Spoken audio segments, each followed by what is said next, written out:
अहिंसा के अवतार भगवान महावीर के चरणों में वंदन। तेरा पंथ धर्म संघ के आदि आचार्य आचार्य श्री भिक्षु एवं इस गौरवशाली आचार्य परंपरा का स्मरण करते हुए वर्तमान आचार्य महातपस्वी आचार्य श्री महाश्रमण जी के चरणों में कोटिशः नमन। ज्ञानशाला के आध्यात्मिक पर्यवेक्षक मुनि श्री उदित कुमार जी, उपासक श्रेणी के आध्यात्मिक पर्यवेक्षक मुनि श्री योगेश कुमार जी एवं सभी साधु संतों के चरणों में कोटिशः नमन। आज की इस मीटिंग में उपस्थित ज्ञानशाला के राष्ट्रीय संयोजक श्रीमान सोहन राज जी चोपड़ा, रतन लाल जी और मेरे शिक्षा गुरु श्री राजेंद्र जी सेठिया, आप सभी उपासक उपासिकाओं ज्ञानशाला प्रशिक्षिकाओं को सादर जय जिनेन्द्र। अभी कहा गया कि तेरा पंथ दर्शन के बारे में हमें कुछ समझना है। मुझे जब भी इस विषय पे बोलने का मौका मिलता है तो सबसे पहला प्रश्न मेरे दिमाग में ये आता है कि क्या तेरा पंथ दर्शन भी कोई दर्शन है क्या? कोई है क्या ऐसा कि तेरा पंथ दर्शन? मुझे ऐसा लगता है तेरा पंथ दर्शन कोई भी दर्शन नहीं है। ये जो भी दर्शन है वो भगवान महावीर का है। तो मैं ये कह रहा था कि भगवान महावीर की वाणी को जिन शब्दों में जिस तर्क से आचार्य भिक्षु ने प्रस्तुत किया, उस तर्क के कारण, उस प्रस्तुतिकरण के कारण यह तेरा पंथ दर्शन बन गया। आचार्य भिक्षु ने जब क्रांति की, हम सब सुनते हैं कि आचार्य भिक्षु ने क्रांति की, तो आचार्य भिक्षु ने कौन सी क्रांति की? लोग कहते हैं आचार क्रांति की। आचार क्रांति से भी ज्यादा अगर हम इसे समझें तो आचार्य भिक्षु ने विचारों की क्रांति की, वैचारिक क्रांति की। अब वैचारिक क्रांति का मतलब क्या होता है? वैचारिक क्रांति का मतलब होता है विचारों का एकीपन। एक विचार प्रस्तुत किया कि ये धर्म है, अब उस विचार पे चलना यह अपनी अपनी योग्यता होती है। कोई ऐसा व्यक्ति होता है कि विचारों के अनुरूप अपना आचार करता है, आचरण में लेके आता है, और कुछ व्यक्ति ऐसे होते हैं जिनके विचार अलग होते हैं, आचार अलग होते हैं। और आचार्य भिक्षु ने इन दोनों को एक करने का प्रयास किया, कथनी और करनी को एक करने का प्रयास किया। हम जब तेरा पंथ दर्शन की बात करते हैं तो उसके लिए ये 1 घंटे का समय तो बहुत ही कम होता है, लेकिन फिर भी जितना समय मुझे दिया गया है उस समय में कुछ बिंदुओं को मैं आपके सामने प्रस्तुत करना चाहूंगा। वो कुछ बिंदु क्या है जो हमेशा चर्चा के विषय रहे हैं?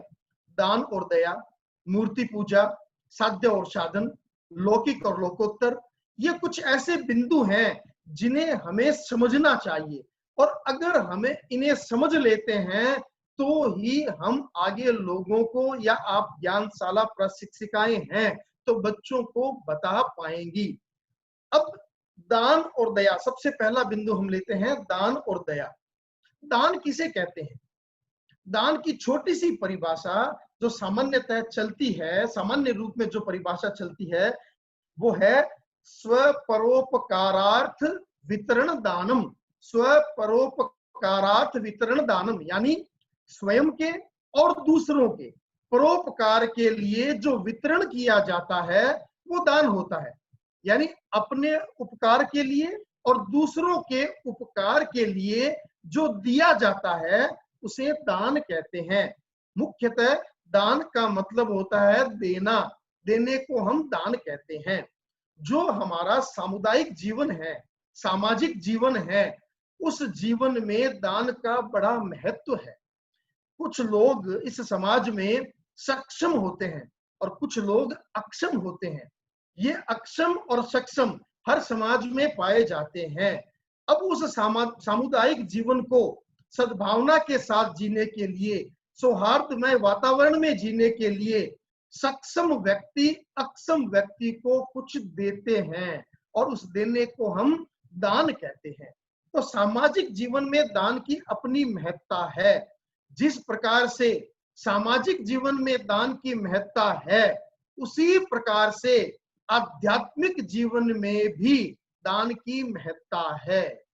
जिस प्रकार से समाज के कल्याण के लिए समाज के विकास के लिए दान की अपेक्षा महसूस की जाती है, उसी प्रकार से अध्यात्म में आत्मा के कल्याण के लिए, आत्मा के विकास के लिए दान की अपेक्षा महसूस की जाती है। तो इन आचार्य भिक्षु ने क्या किया? आचार्य भिक्षु ने इस दान को दो भागों में बांट दिया। आचार्य भिक्षु ने कहा कि जहां सामाजिक विकास की बात आती है, सामाजिक और राष्ट्रीय कल्याण की बात आती है, सामुदायिक जीवन के कल्याण की बात आती है, वो लौकिक दान कहलाता है। और जहां आत्मा के विकास की बात आती है, आत्मा के कल्याण की बात आती है, अध्यात्म के मार्ग की बात आती है, वो लोकोत्तर दान कहलाता है। ये दो भागों में बांट दिया। उलझन कहां पैदा होती है? उलझन पैदा होती है जब हम लौकिक को लोकोत्तर मान लेते हैं। लेकिन अगर हम लौकिक को लौकिक और लोकोत्तर को लोकोत्तर मानते हैं तो वहां पे किसी प्रकार की उलझन नहीं होती है। अब ये लौकिक दान कौन से? जैसे हम अपने समाज के विकास के लिए, समाज के कल्याण के लिए या हमारे सामुदायिक जीवन के लिए अस्पताल का निर्माण करवाते हैं, धर्मशाला का निर्माण करवाते हैं, किसी भवन का निर्माण करवाते हैं, प्याऊ का निर्माण करवाते हैं, तो ये सारे के सारे दान ये लौकिक दान कहलाते हैं। अब ये कुछ लोग कहते हैं कि ये भी धर्म का काम है और आत्मा का काम भी धर्म का काम है, तो इसको लौकिक शब्द अलग से ये लौकिक और लोकोत्तर क्यों कहा गया? लौकिक इसलिए कहा गया क्योंकि इन दान से चाहे अस्पताल बनाए, चाहे स्कूल बनाए, चाहे प्याऊ बनाए, चाहे धर्मशाला बनाए या गरीबों को दान दे, रोटी खिलाएं, कुछ भी करें, इन सब दान से लोक का कल्याण तो होता है, लोक के लिए तो उपयोगी है, लेकिन इसका आत्मा के साथ, अध्यात्म के साथ कोई लेना देना नहीं है। और वो लेना देना क्यों नहीं है? वो इसलिए नहीं है कि ये जितने भी प्रकार के दान हैं ये सावध्य दान है। इन दान से हिंसा होती है, ये दान देने से हिंसा होती है, इसलिए ये सावध्य दान है या परिग्रह है। और हिंसा और परिग्रह होने के कारण, सावध्य होने के कारण ये लोकोत्तर दान नहीं हो सकते। लोकोत्तर दान की श्रेणी में वो ही दान आते हैं जिससे हमारी आत्मा का कल्याण होता है, जो निर्वध्य दान होते हैं, जहां पर किसी प्रकार की हिंसा नहीं होती। तो वैसे हम सुने तो हम पढ़ते हैं तो 10 प्रकार के दान बताए गए। मैं यहाँ 10 प्रकार के दानों की चर्चा नहीं करूंगा क्योंकि आप सबने पढ़े होंगे। उन 10 दानों में से 9 प्रकार के जो दान हैं वो सावध्य दान होते हैं, लौकिक दान होते हैं। उन 10 प्रकार में से केवल एक दान ऐसा दान है जो निर्वध्य दान है, वो है धर्मदान। धर्मदान जो होता है वो निर्वध्य दान होता है, लोकोत्तर दान होता है। अब ये निर्वध्य दान जो होते हैं या धर्मदान होता है, वो कौन सा दान होता है?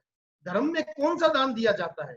हमने जितने भी प्रकार के दान बताए, गरीबों को खाना खिलाना, पानी पिलाना, अस्पताल खुलवाना, स्कूल खुलवाना, धर्मशाला खुलवाना, हम जितने प्रकार दान हम जानते हैं, वे सभी दान अगर लौकिक दान है, लोक कल्याण के लिए हैं, तो फिर लोकोत्तर दान कौन से हो गए?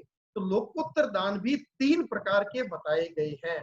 आपने पढ़ा होगा, सुना होगा। और ये 3 प्रकार के लोकोत्तर दान कौन कौन से होते हैं? सबसे पहला होता है ज्ञान दान। ज्ञान का दान, तत्व ज्ञान कराना। और ज्ञान कौन सा? जो हम स्कूलों में, कॉलेजों में पढ़ते हैं वो वाला दान नहीं, वो ज्ञान अलग ज्ञान है, वो हमारा बौद्धिक विकास है। उस ज्ञान की बात हम यहाँ नहीं करते हैं। हम ज्ञान उसे कहते हैं जो हमारे आत्म विकास में सहायक है, जो हमारे आत्मा के कल्याण में सहायक है, जो हमारे आत्मा के विकास में सहायक है, वो ज्ञान, उस ज्ञान को प्राप्त करना और उसका दान देना, यानी लोगों को तत्व ज्ञान सिखाना, जो आप लोग करते हैं। बच्चों को तत्व ज्ञान सिखाते हैं तो आप ज्ञान दान करते हैं। तो लोकोत्तर दान का पहला प्रकार है ज्ञान दान। दूसरा प्रकार है संयति दान। संयति दान यानी संयमी को दिया जाने वाला दान, सुपत्र को दिया जाने वाला दान, शुद्ध साधु को दिया जाने वाला दान। अब ये दान कौन से होते हैं? ये हम जानते हैं हम खाना, शुद्ध खाना हमारे पास होता है तो शुद्ध खाने का दान दे सकते हैं, शुद्ध पानी का दान दे सकते हैं। हमारे मकान में अगर स्थान है तो सहज रूप से स्थान उपलब्ध है तो हम अपने मकान में रहने के लिए साधु संतों को स्थान दे सकते हैं। अगर हमारे पास प्राप्त कपड़ा है तो कपड़े का दान दे सकते हैं। इस प्रकार से संयम के उपयोग में आने वाला या संयम के पोषण के लिए जिस चीजों की साधु संतों को अपेक्षा होती है उसका दान देना, यह संयति दान कहलाता है। यानी संयमी को दिया जाने वाला संयति दान कहलाता है। और तीसरा दान होता है अभय दान। लोकोत्तर दान का तीसरा प्रकार हो गया अभय दान। और अभय दान का मतलब होता है ये 6 प्रकार के जो जीव निकाय हैं, पृथ्वी काय, अप काय, तेजस काय, वायु काय, वनस्पति काय और त्रस काय, ये 6 प्रकार के जो जीव निकाय हैं, इन 6 ही प्रकार के जीव निकायों को इनकी हिंसा का त्याग कर देना, वो होता है अभय दान। जो साधु और साध्वियां होते हैं, ये 6 ही प्रकार के जीव निकाय की हिंसा का त्याग कर देते हैं, सर्व सावध्य योग का त्याग कर देते हैं, तो वो सभी जीवों को अपनी ओर से अभय दान दे देते हैं। और हम लोग जो श्रावक हैं, हम भी जितने जितने हिंसा का त्याग करते हैं, जैसे हमने त्रस काय के हिंसा का त्याग कर दिया कि मैं किसी निरपराध त्रस प्राणी की संकल्प पूर्वक हत्या नहीं करूंगा, इस एक व्रत को स्वीकार करने से हमने कितने जीवों को अभय दान दे दिया। अब अगर हम जो ये सीमाकरण करते हैं, चाहे पृथ्वी काय के जीवों का, अपकाय के जीवों का, तो लोग कहते हैं आप पानी की सीमा करते हैं कि इतने पानी से अधिक पानी को उपयोग में नहीं लेंगे, तो इससे क्या फर्क पड़ता है। अब सोचिए आप कितना फर्क पड़ता है कि इस लोक में कितना कितना पानी है, और अगर आप अपने पानी का सीमाकरण कर लेते हैं, एक दिन में 10 लीटर, 100 लीटर, 500 लीटर, आप कुछ सीमाकरण कीजिए तो सही। अगर जितना सीमाकरण कर लेते हैं, उसके अलावा सब जीवों को आपने अभय दान दे दिया। लोगों के गले में ये बात भी उतरती नहीं है। आप एक बात सोचिए कि आपके घर के बाहर एक शेर खड़ा है। अब जब शेर आ जाता है तो लोग क्या करते हैं, लोग दौड़ेंगे, अपनी जान बचाने के लिए इधर उधर दौड़ेंगे।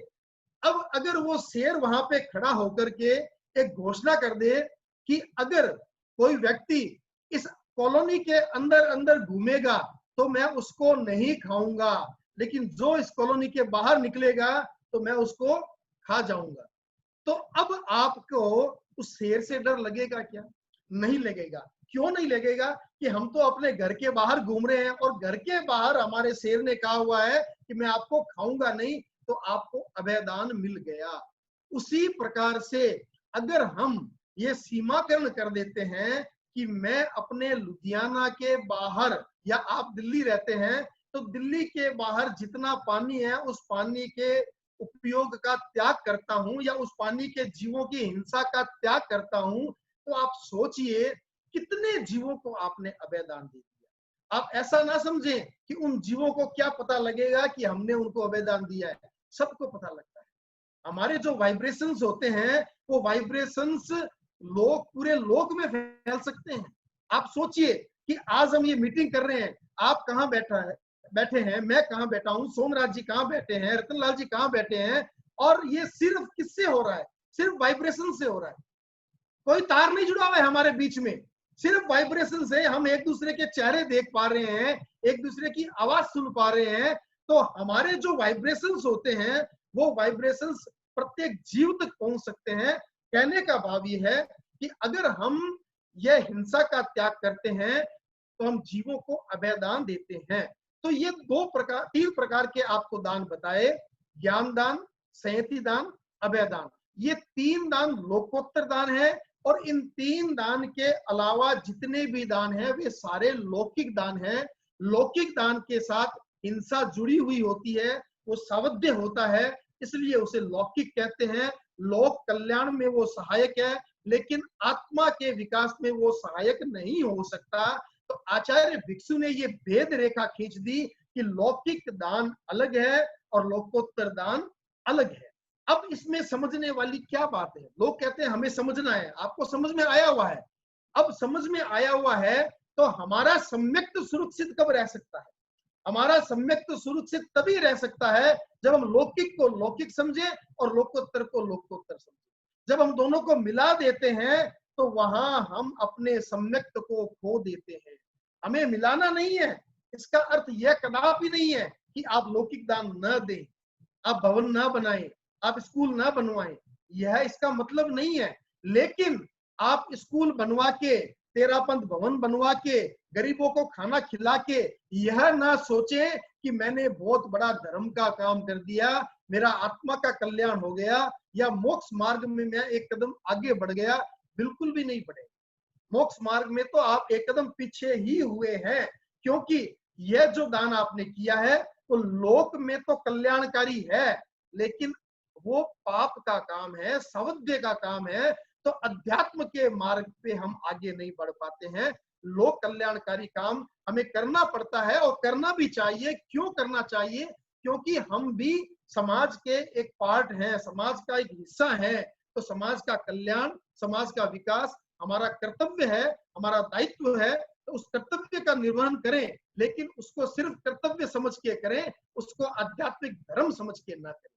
तो ये हमने पहली बात एक चर्चा की, थोड़ी सी चर्चा दान के बारे में। अब हम बात करते हैं दया की। जैसे दान के बारे में हमने चर्चा की, वैसे ही दया की बात है। और दया की बात थोड़ी सी दान से गहरी होती है। वो गहरी इसलिए होती है क्योंकि वो सामान्य जो एक प्रवाह है, उस प्रवाह से विपरीत बात है। और प्रवाह से विपरीत बात होने के कारण ही ऐसा लगता है कि हर संप्रदाय या हर व्यक्ति इसका विरोध नहीं कर पाता। ये प्रवाह से विपरीत क्यों है, इस बात को आप समझिए। दया के बारे में जो सामान्य परिभाषा चलती है, वो परिभाषा क्या चलती है? वो चलती है लोके प्राण रक्षापि दया। लोके प्राण रक्षापि दया का मतलब है कि लोक में प्राणियों की रक्षा करना दया होता है। यह दया की परिभाषा सामान्य रूप में चलती है कि लोक में प्राणियों की रक्षा करना, यानी किसी जीव को बचाना, प्राणी को बचाना, यह दया है। आचार्य भिक्षु ने कहा यह दया नहीं। यह लोक कल्याणकारी हो सकती है, समाज के लिए उपयोगी हो सकती है, उसे कोई भेद नहीं है, उसमें कोई दिक्कत नहीं है। लेकिन वास्तव में दया क्या है? वास्तव में दया है पापा चरणादात्म रक्षा दया। यह आपने परिभाषा सुनी होगी, पापा चरणादात्म रक्षा दया, यानी अपनी और दूसरों की, अपनी आत्मा को और दूसरों की आत्मा को पाप आचरण से बचाना, यह दया है। अब देखिए, दोनों में भी रक्षा है। पहली जो मैंने परिभाषा बताई, लोके प्राण रक्षा भी दया, उसमें भी रक्षा करना है, लेकिन किसकी रक्षा करना? प्राणियों की रक्षा करना, जीवों की रक्षा करना। और जो मैंने दूसरी परिभाषा बताई, उसमें भी रक्षा करना है, लेकिन उसमें किसकी रक्षा करना?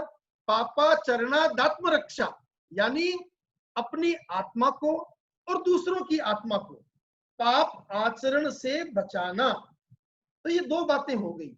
जहां पे प्राणों की रक्षा करना, जीवों की रक्षा करना की बात आती है, वो लौकिक दया है। और जहां पे आत्मा की रक्षा की बात आती है, वो लोकोत्तर दया है। ये दो प्रकार की दया है। मैं आपके सामने कुछ उदाहरण प्रस्तुत करूं।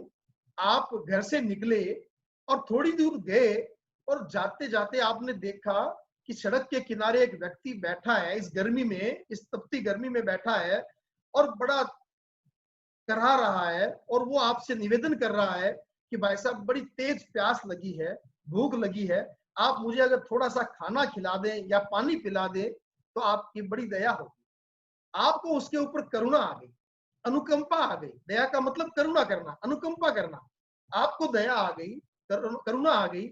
आपके हाथ में पानी की बोतल थी, आपने उसे पानी पिला दिया या खाना खिला दिया, और खाना खा के, पानी पी के उस व्यक्ति ने आपसे कहा, आप बड़े करुणावान हैं, बड़े दयावान हैं, आपने बड़ा करुणा का काम किया है, दया का काम किया। आप थोड़ी आगे चले, आगे चले तो आपने देखा एक व्यक्ति भाग रहा है और उसके पीछे कुत्ता भाग रहा है और वो कुत्ता उस व्यक्ति को काटने के लिए दौड़ रहा है। आपके हाथ में डंडा था और आपने देखा यह कुत्ता उस व्यक्ति को काट लेगा, आपको दया आ गई और आपने डंडे से उस कुत्ते को भगा दिया, कुत्ता भाग गया। जो व्यक्ति दौड़ रहा था वो रुका, उसने फिर आपको कहा, आपने बड़ा करुणा का काम किया, बड़ा ही दया का काम किया, आपने मुझे बचा लिया वरना वो कुत्ता मुझे काट लेता। एक कहानी और मैं कई बार सुनाया करता हूं। एक गांव के बाहर शेर आ गया, शेर आया और खतरनाक शेर था। अब जो व्यक्ति गांव से निकलता वो शेर उसको मार डालता, खत्म कर देता। लोगों को चिंता हो गई, गांव वालों ने मीटिंग की और मीटिंग करके उन्होंने एक निर्णय लिया, एक योजना बनाई कि हम ऐसे करके शेर को पकड़ते हैं और शेर को मार देते हैं। और उन्होंने अपनी योजना के अनुसार शेर को पकड़ा और शेर को मार दिया। अब इस शेर को मारने से लोगों ने वाहवाही की, गांव वालों की प्रशंसा की कि आपने बड़ा ही नेक काम किया, इस शेर से हम लोगों को आपने बचा लिया। अब देखिए ये 3 घटनाएं मैंने आपको बताई, तीनों में ही करुणा का काम हुआ, दया का काम हुआ। पहले में हमने उस व्यक्ति को खाना खिलाया, पानी पिलाया, दया का काम हुआ। दूसरे घटना में उस व्यक्ति को कुत्ते से बचाया, दया का काम हुआ। तीसरे में उस शेर को मार के पूरे गांव को बचाया, करुणा का काम हुआ। तो ये कौन सी करुणा है? क्या ये इसको हम धर्म का मार्ग समझ लें या अध्यात्म का मार्ग समझ लें? क्यों नहीं समझे? क्यों नहीं समझे? वो इसलिए नहीं समझे कि इन तीनों में ही या तो हिंसा हुई है, या बल का प्रयोग हुआ है, या असंयम का पोषण हुआ है। अब देखिए पहली घटना में जब हमने उस व्यक्ति को खाना खिलाया, पानी पिलाया, वो असंयमी था, उसमें उस व्यक्ति को खाना खिलाने से, पानी पिलाने से असंयम का पोषण हुआ। हम लोग जो हैं दिन भर किस काम में लगे रहते हैं? हिंसा के काम में लगे रहते हैं। तो हम अपने शरीर का अगर पोषण करते हैं तो वो जो हिम्मत, जो शक्ति हमारे शरीर को मिलती है, उससे क्या होता है? हिंसा बढ़ती है। तो हम असंयम का पोषण करते हैं, तो यह दया लौकिक दया होती है, लोकोत्तर दया नहीं हो सकती। दूसरी घटना में जब डंडे से हमने कुत्ते को भगाया तो हमने बल का प्रयोग किया, हमने अपनी ताकत का प्रयोग किया, और जहां बल का प्रयोग होता है वो भी निर्वध्य नहीं हो सकती, वो भी लोकोत्तर दया नहीं हो सकती, वो भी लौकिक दया ही होगी। और तीसरी घटना में हमने पूरे गांव को बचाया, लेकिन उसके लिए क्या किया? उस शेर को मारा, उस शेर की हिंसा की, तो वो हिंसा भी कभी धर्म नहीं हो सकता। तो जहां हिंसा है, जहां परिग्रह है, जहां बल प्रयोग है और जहां असंयम का पोषण है, वो कभी भी लोकोत्तर नहीं हो सकता, वो सदैव लौकिक रहेगा। और वो लौकिक होने के कारण अध्यात्म का मार्ग नहीं हो सकता। तो फिर ये लोकोत्तर दया कौन सी होगी? लोकोत्तर दया होती है किसी का हृदय परिवर्तन कर देना। हृदय परिवर्तन के द्वारा हम किसी को पाप आचरण से बचा लेते हैं, तो वो होती है लोकोत्तर दया। आपने जब आचार्य भिक्षु के सिद्धांतों को पढ़ा और सुना होगा तो तीन उदाहरण आचार्य भिक्षु ने दिए, वो भी आपने जरूर सुने होंगे। मैं उनकी विस्तृत चर्चा अभी नहीं करूंगा क्योंकि मुझे समय बहुत कम दिया गया है, विषय तो बहुत बड़ा दिया गया है और समय बहुत कम दिया गया है। तो मैं आपको संक्षेप में आपको बताऊं, जो 3 उदाहरण या 3 दृष्टांतों से आचार्य भिक्षु ने इस सिद्धांत को समझाया, वो 3 दृष्टांत कौन कौन से थे? पहला दृष्टांत था एक सेठ की दुकान का, दूसरा दृष्टांत था बकरों का, कसाई का, और तीसरा दृष्टांत था व्यभिचारियों का या वेश्या का। तो उन दृष्टांतों की पूरी विस्तृत चर्चा न करते हुए आपको बात सिर्फ इतनी बताना चाहता हूं कि पहले दृष्टांत में साधुओं ने चोरों को उपदेश दिया, चोरों का हृदय परिवर्तन हुआ, और हृदय परिवर्तन होने के कारण उन्होंने चोरी का प्रत्याख्यान किया, और उस चोरी के प्रत्याख्यान के कारण सेठ जी का धन बच गया। इसमें दो घटनाएं हुई। पहली घटना हुई चोरों का हृदय परिवर्तन और चोरी का प्रत्याख्यान, और दूसरी घटना हुई सेठ जी का धन बचना। दूसरा जो दृष्टांत है उसमें साधुओं ने कसाई को उपदेश दिया, कसाई का हृदय परिवर्तन हुआ, और कसाई के हृदय परिवर्तन के कारण उन्होंने हिंसा का त्याग कर दिया। कसाई ने हिंसा का या बकरों को मारने का त्याग कर दिया, और इसका परिणाम क्या हुआ? बकरों की जान बच गई। तो यहां भी दो घटनाएं हुई, एक कसाईयों का हृदय परिवर्तन और उन्होंने हिंसा का त्याग किया, और दूसरा बकरों की जान बचना। तीसरा जो दृष्टांत था वो व्यभिचारियों का दृष्टांत था। व्यभिचारियों को साधुओं ने उपदेश दिया, और उपदेश के फलस्वरूप व्यभिचारियों को लगा कि हम गलत कार्य में लगे हुए हैं, यह कार्य हमारे लिए शोभाजनक नहीं है, हमारे लिए करणीय नहीं है। तो उन्होंने व्यभिचार का त्याग किया, और व्यभिचार का त्याग करने के कारण उसका परिणाम क्या हुआ? उस वेश्या ने आत्महत्या कर ली, वेश्या ने अपनी जान दे दी। तो इसमें भी दो घटनाएं हुई, एक व्यभिचारियों ने व्यभिचार को छोड़ा, हृदय परिवर्तन हुआ, और दूसरा वेश्या की जान चली गई। अब अगर हम पहली परिभाषा को ध्यान में रखें कि लोके प्राण रक्षा भी दया, प्राणों की रक्षा करना, प्राण बचा लेना दया अगर हम मान लेने, तो यहाँ पे भी बकरों को बचाना हमें दया मानना पड़ेगा। अगर बकरों को बचाना दया है, या सेठ जी का धन बचाना दया है, तो फिर क्या वैश्य का आत्महत्या करना वो भी साधु संतों को पाप लगेगा? वो नहीं होता। हमारा लोकोत्तर दया का उद्देश्य है हृदय परिवर्तन करना और पाप आचरण से बचाना। वो तीनों ही दृष्टांत में साधुओं ने जो उपदेश दिया, तो पहले दृष्टांत में सेठ जी का धन बचाना उनका उद्देश्य नहीं था, उनका उद्देश्य था चोरों को समझाना, चोरों को हृदय परिवर्तन करना और उनसे चोरी छुड़वाना। धन बचना उसका परिणाम था। दूसरे दृष्टांत में साधुओं का उद्देश्य था उस कसाई को हिंसा से बचाना, उस कसाई की आत्मा को पाप आचरण से बचाना, उसका परिणाम था बकरों का बच जाना। और इसी प्रकार से तीसरे दृष्टांत में साधुओं का उद्देश्य था इन युवकों को व्यभिचार से बचाना, उसका परिणाम उस वेश्या ने आत्महत्या की, तो उस आत्महत्या करना उसका साधुओं को दोष नहीं है, क्योंकि साधुओं का उद्देश्य क्या है? हृदय परिवर्तन। तो जहां लोकोत्तर दया होती है वहां पे हृदय परिवर्तन होता है, कभी भी बल प्रयोग नहीं होता, या हिंसा नहीं होती, या प्रलोभन नहीं होता, या परिग्रह नहीं होता। तो जिस प्रकार से हमने दान को दो भागों में बांटा, उस प्रकार से ही आचार्य भिक्षु ने दया को भी दो भागों में बांट दिया। एक होती है लौकिक दया, एक होती है लोकोत्तर दया। लोकोत्तर दया हमेशा अहिंसा होती है, लौकिक दया कभी भी अहिंसा नहीं हो सकती।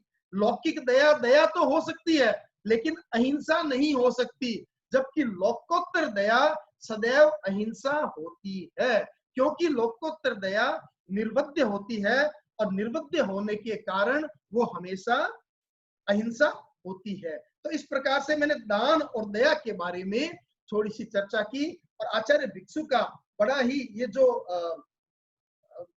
आपने सुना प्रचलित जो ये दोहा है आपने सुना होगा, और आप सबको याद भी होना चाहिए कि जीव जीवे तो दया नहीं, मरे हो ते तो हिंसा मत जान, मारन वाले ने हिंसा कही और नहीं मारे होते तो दया गुण खान।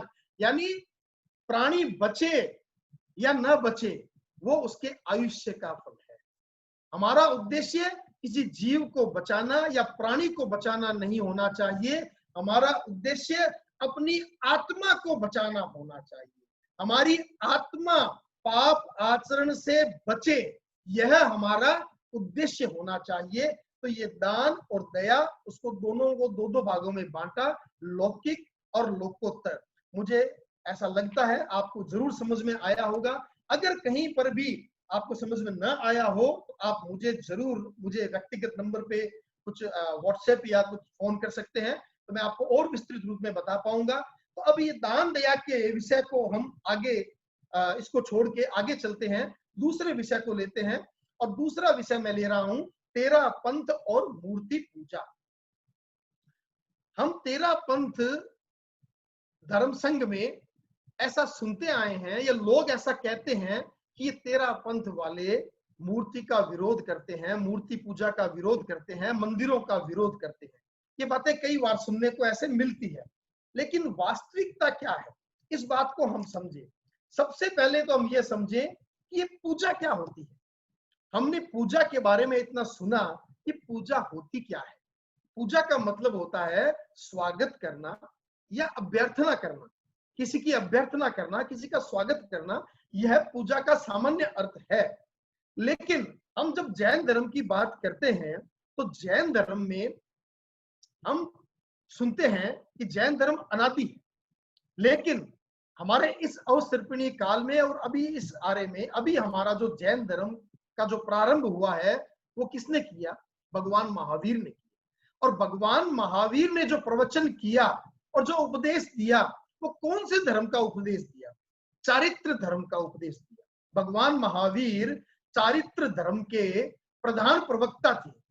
तो उन्होंने चारित्र धर्म, दो प्रकार का चारित्र धर्म बताया, एक साधुओं का चारित्र धर्म और एक श्रावकों का चारित्र धर्म। साधुओं के लिए उन्होंने 5 महाव्रतों की चर्चा की, वहीं श्रावकों के लिए उन्होंने 12 व्रतों की चर्चा की। अब इस 5 महाव्रतों में और 12 व्रतों में कहीं भी पूजा का नाम नहीं आता, पूजा कहीं नहीं आती है। उससे आगे हम चलें, भगवान महावीर ने धर्म के 2 प्रकार बताए, एक संवर, एक निर्जरा। निर्जरा के जब वेदों की हम चर्चा करते हैं तो निर्जरा के 12 वेदों की हम चर्चा करते हैं तो उसमें एक वेद होता है विनय। और विनय का एक अर्थ होता है गुणोत्कीर्तन करना। जो ज्ञानी है, जो गुणी है, उनका उत्कीर्तन करना, उनकी स्तुति करना, वो भी विनय होता है। तो हम ये मान ले कि ये जो विनय है, गुणोत्कीर्तन है, इसे हम पूजा एक बार के लिए मान लेते हैं। तो पूजा करने में हमारा कोई विरोध नहीं है। तेरा पंथ धर्म संघ का पूजा करने में कोई विरोध नहीं है, बल्कि उस पूजा को और अधिक समझाने के लिए आचार्य भिक्षु ने इस पूजा को 2 भागों में बांटा। एक होती है द्रव्य पूजा और एक होती है भाव पूजा। अब आप समझे कि द्रव्य पूजा क्या होती है और भाव पूजा क्या होती है। द्रव्य पूजा यानी जो द्रव्यों से की जाती है, द्रव्यों से यानी धूप से, फल से, फूल से, अगरबत्ती से, पानी से, ये जो हम अलग अलग द्रव्यों के द्वारा पूजा करते हैं, इसे हम द्रव्य पूजा कहते हैं। और भाव पूजा का मतलब होता है जिसकी पूजा करते हैं उसके गुणों कीर्तन करना, उसकी स्तुति करना, उसका ध्यान करना। ये सारी की सारी, चाहे स्तुति कह दें, भक्ति कह दें, ध्यान कह दें, गुणोत्कीर्तन कह दें, गुणानुस्मरण कह दें, ये जितने भी शब्द हैं ये सारे के सारे भाव पूजा के रूप हैं। तो हम तेरा पंथ धर्म संघ में भाव पूजा स्वीकार्य है, भाव पूजा का कोई विरोध नहीं है। द्रव्य पूजा हमें स्वीकार नहीं है। हम विरोध किसी का नहीं करते हैं, विरोध करना हमारा काम नहीं है। लेकिन द्रव्य पूजा, और वो भी किसकी? तीर्थंकरों की, जिन भगवान की, द्रव्य पूजा हमें स्वीकार्य नहीं है। और वो स्वीकार्य क्यों नहीं है, इसके पीछे भी तर्क है। ऐसे नहीं हमने कह दिया स्वीकार्य नहीं है तो स्वीकार्य नहीं है। वो इसलिए नहीं है क्योंकि द्रव्य जो पूजा होती है वो पूजा सावध्य पूजा होती है या परिग्रह से ओतप्रोत होती है, इसलिए हमें वो स्वीकार्य नहीं है। हम चाहे अगरबत्ती चलाएं, चाहे धूप जलाएं, चाहे फल फूल चढ़ाएं, इन सब में एकेंद्रीय जीव की हिंसा है। जिन भगवान ने हमेशा अहिंसा का उपदेश दिया, उन्हीं भगवान से की पूजा हम हिंसा के द्वारा करना चाहते हैं, तो ये स्वीकार्य कैसे हो सकता है? हम देखते हैं कि भगवान की मूर्ति को इतने इतने महंगे गहनों से सजाया जाता है, हीरे, पन्ने, मोती, इतने मोती गहनों से सजाया जाता है।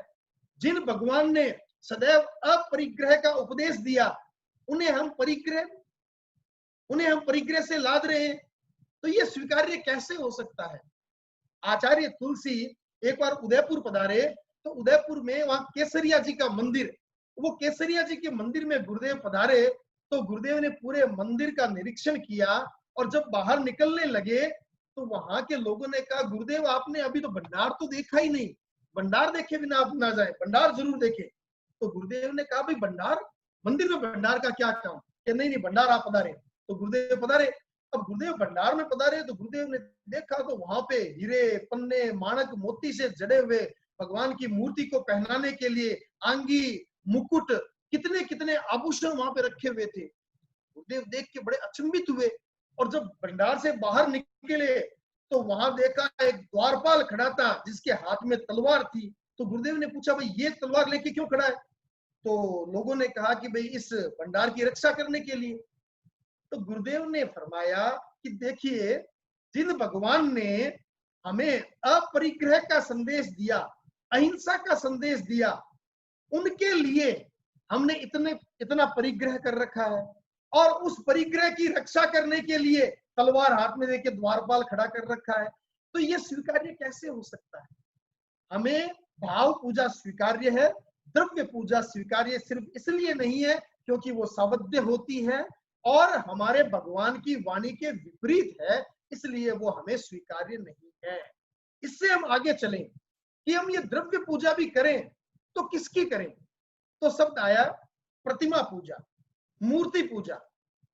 अब मूर्ति की पूजा करना है, अब किसकी मूर्ति की पूजा करें? भगवान की मूर्ति की पूजा करें। गुरुदेव तुलसी एक बार एक शहर में पधारे, वहां कहीं ठहरने का स्थान नहीं मिला, लेकिन एक जैन मंदिर था, बड़ा अच्छा मंदिर था, वहां सहज ही उपलब्ध हो गया स्थान। तो गुरुदेव उस मंदिर में रुके, तो वहां पे जो मंदिर मार्गी श्रावक थे, उन्हें बड़ा आश्चर्य हुआ कि आचार्य तुलसी जो मंदिर को मानते नहीं है, मूर्ति को मानते नहीं है, वे इस मंदिर में कैसे ठहर गए।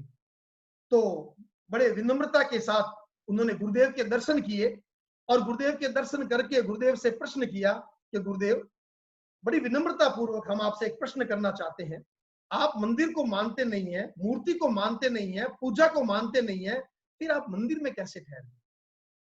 गुरुदेव ने बड़ा ही सुंदर और मार्मिक उत्तर दिया कि देखिए, यह आपको किसी ने भ्रमित किया है कि मैं मंदिर को मानता नहीं या मूर्ति को मानता नहीं।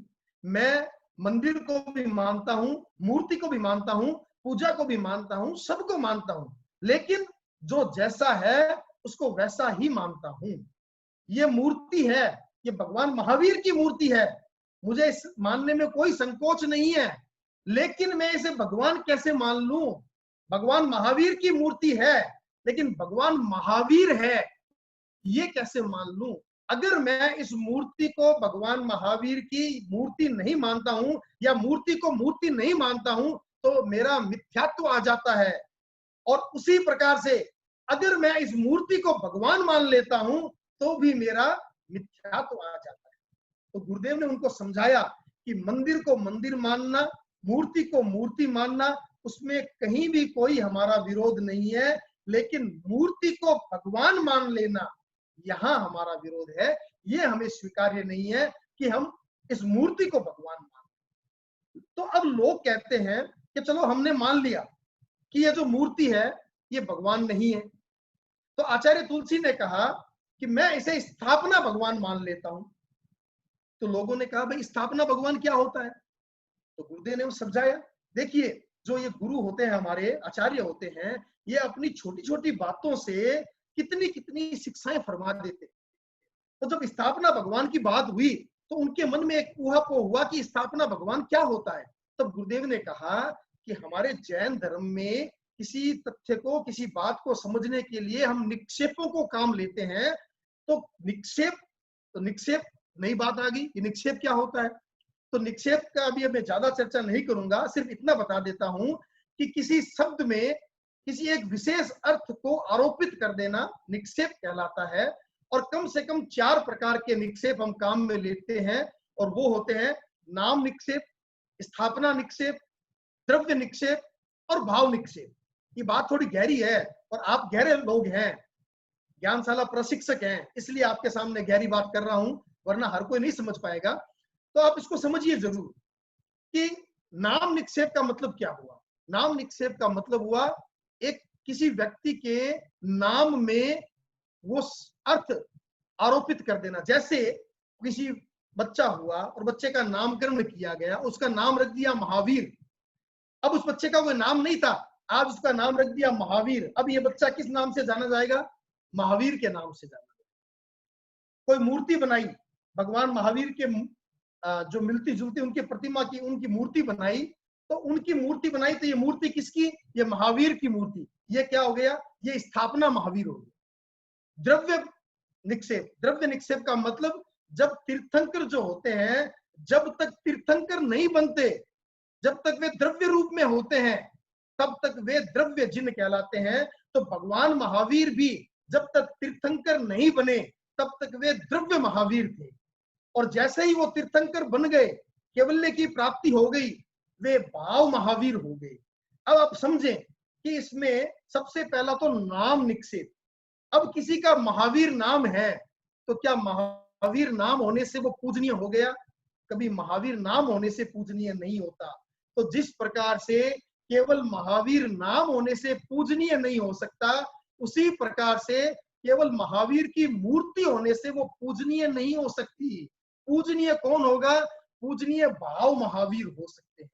नाम, स्थापना और द्रव्य, ये तीनों ही कभी भी पूजनीय नहीं हो सकते। पूजनीय सिर्फ भाव निक्षेप हो सकता है। जो वास्तव में महावीर बन गए, वास्तव में तीर्थंकर बन गए, वे पूजनीय होते हैं। तो हम मूर्ति की जो पूजा करते हैं, मूर्ति की पूजा किस अपेक्षा से करें? क्योंकि हमें बताया गया, भगवान ने बताया कि पूजनीय कौन होता है? पूजनीय वो होता है जो ज्ञानी होता है, जिसके पास ज्ञान होता है, दर्शन होता है, चारित्र होता है या संयम होता है। संयमी व्यक्ति पूजनीय है। ज्ञान, दर्शन, चारित्र को धारण करने वाला व्यक्ति पूजनीय है। अब मूर्ति में न तो ज्ञान है, न दर्शन है, न चारित्र है, और न ही संयम है, और न ही चैतन्य गुण है। तो मूर्ति की पूजा हम किस अपेक्षा से करें? जहां पे ज्ञान, दर्शन, चारित्र नहीं है, संयम नहीं है, तो मूर्ति की पूजा किस अपेक्षा से करें? तो इस प्रश्न के उत्तर में कहा गया कि मूर्ति से हमें आलम्बन मिलता है, वो निमित्त बनती है। मूर्ति को देखने से हमें भगवान महावीर की स्मृति होती है और वो निमित्त बनता है। तो बंधुओं, केवल निमित्त बनने से भी कोई पूजनीय नहीं बन जाता। क्यों नहीं बन जाता? क्योंकि आपको जैसे उदाहरण के द्वारा पहले भी बताया होगा, नमी राजर्षि की घटना आती है। नमी राजर्षि को वैराग्य की प्राप्ति हुई, और वैराग्य की प्राप्ति कैसे हुई? उनकी रानियों की चूड़ियों की खनखनाहट से।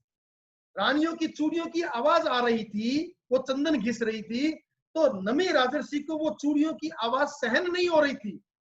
तो नमी राजर्षि ने कहा, भाई ये चूड़ियों की आवाज बंद करो, ये मुझे सहन नहीं हो रही। अब रानियों ने सोचा कि अगर हम ये आवाज बंद करेंगे, चंदन घिसना बंद कर देंगे, तो आपके लिए दवाई तैयार नहीं होगी, और अगर दवाई तैयार करते हैं तो चूड़ियों की आवाज आएगी। तो उन्होंने क्या किया? अपने सुहाग की पहचान के रूप में एक एक चूड़ी हाथ में रखी और बाकी सारी चूड़ियां निकाल दी, और बाकी चूड़ियां निकालने से अब आवाज बंद हो गई। तो नमी राजर्षि ने कहा कि क्या बात है, चूड़ियों की आवाज बंद कैसे हो गई? तो उन्हें बताया गया कि रानियों ने बाकी सारी चूड़ियां उतार दी, सिर्फ एक चूड़ी रही है, और अकेली कभी आवाज नहीं करती। जहां एक से ज्यादा होते हैं वहां घर्षण होता है, वहां आवाज पैदा होती है। जहां एक होता है वहां कोई आवाज नहीं पैदा होती। जब ये बात सुनी तो नमी राजर्षि को वैराग्य की प्राप्ति। तो अब उनको जो वैराग्य की प्राप्ति हुई, वो किसके कारण हुई? चूड़ियों के कारण हुई। तो क्या चूड़ियां पूजनीय हो गई, वंदनीय हो गई? केवल निमित्त बनने से वे पूजनीय, वंदनीय नहीं होते हैं। समुद्रपाल की घटना आती है। समुद्रपाल को चोरों की पिटाई देख करके उन्होंने देखा चोरों की पिटाई हो रही है और चोरों की पिटाई देख करके उन्हें वैराग्य की प्राप्ति हुई, तो क्या चोरों की वंदना करनी शुरू कर दी जाए या वो चोर पूजनीय हो गए? तो इसका अर्थ ये है, केवल निमित्त बनने मात्र से कोई पूजनीय नहीं बनता, कोई वंदनीय नहीं बनता। तो हमारे 13 पंथ धर्म संघ के जो इसके सिद्धांत के पक्ष में जो हमारे मत हैं, वो मत ये हैं कि सबसे पहले तो मूर्ति में ज्ञान, दर्शन, चारित्र नहीं होता, चैतन्य नहीं होता, संयम नहीं होता, इसलिए वह मूर्ति कभी भी पूजनीय नहीं हो सकती।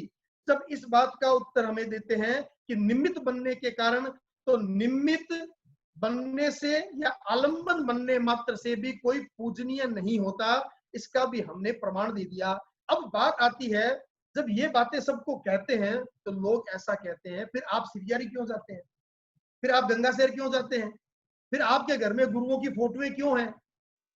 देखिए, ये जो गुरुओं की फोटोएं हैं, या हम सिरियारी जाते हैं या गंगा शहर जाते हैं, हम कोई भी द्रव्य पूजा करने के लिए नहीं जाते हैं। हम सिर्फ और सिर्फ वहां पे जाकर के भाव पूजा करते हैं। हम अगर सिरियारी गए हैं तो वहां हमने आचार्य भिक्षु के गुणों का अनुवाद किया है, आचार्य भिक्षु के का गुणोत्कीर्तन किया है, उनके गुणों को याद किया है। या गंगासेर गए हैं तो आचार्य तुलसी के गुणों को याद किया है। या हमारे घर पे या हमारे व्यावसायिक प्रतिष्ठानों में आचार्यों के तस्वीर या चित्र लगे हुए हैं, तो वो केवल स्मृति परक है, केवल स्मृति कराने के लिए है कि ऐसे हमारे आचार्य थे, ऐसे हमारे आचार्य हैं। हम कोई भी उनके आगे अगरबत्ती से, धूप से, दिए से और किसी प्रकार से हम वहां पे पूजा नहीं करते हैं, बल्कि हम तिकुत्तों से वंदना भी नहीं करते हैं। कोई व्यक्ति, आप में से भी कोई व्यक्ति करता है क्या सीरियरी जाके वहां पे आचार्य भिक्षु की समाधि स्थल पे तिकुत्तों से वंदना, या अपने घर पे जो फोटो लगी है उससे तिकुत्तों से वंदना? कोई नहीं करते हैं, क्योंकि वो जो हमने लगा रखे हैं वो हमारी सांस्कृतिक धरोहर है, हमारा इतिहास है, हमारी स्मृति के लिए है, वह हमारी पूजा के लिए नहीं है। हम उनकी पूजा नहीं करते हैं। तो हमारे 13 पंथ धर्म संघ की स्पष्ट मान्यता है कि द्रव्य पूजा में हमारा विश्वास नहीं है, द्रव्य पूजा हमें स्वीकार्य नहीं है, भाव पूजा हमें सदैव स्वीकार्य है। और वो भाव पूजा चाहे हम घर पे बैठ के करें, चाहे मंदिर में जाके कर लें, और चाहे सिरियारी जाके कर लें, चाहे गंगासेर जाके कर लें, चाहे कहीं पर भी हम बैठ करके खड़े होकर के हम अपनी भाव पूजा करें, अपने जिन भगवान को, तीर्थंकर भगवान को, उनकी स्तुति करें, उनकी भक्ति करें, उनके गुणोनुवाद करें, तो हमें कोई ऐतराज नहीं है। हमारा विरोध द्रव्य पूजा से है, भाव पूजा से नहीं है। अब सबके सामने आचार्य भिक्षु द्वारा प्रतिपादित कुछ सिद्धांतों की चर्चा मैंने की, तो मेरे द्वारा कहीं भी कोई गलती हुई हो बताने में या कहने में, या अपने गुरुदेव के सिद्धांतों के प्रतिपादन में कहीं भी मेरे से भूल हुई हो, तो मैं बारंबार कर क्षमा याचना करता हूं। और मेरे पूजनीय, मेरे आस्था के केंद्र, परम आराध्य, अनंत आस्था के केंद्र महातपस्वी आचार्य श्री महाश्रमण जी के चरणों में बार बार वंदन करता हुआ अपने इस वक्तव्य को संपन्न करता हूं।